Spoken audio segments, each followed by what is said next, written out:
Welcome to EEZBOOK. Here's a step-by-step guide for new users. If you already have a login ID, simply click on the EEZBOOK tab to get started. Go to Employee Portal module and click on Employee Portal.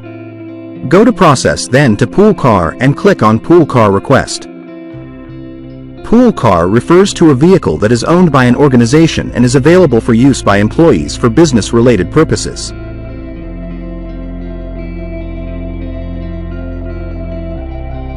Add location from and location to whom employee want to travel.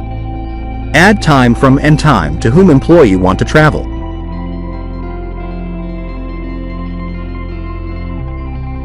Add remarks why he pool request in the narration box.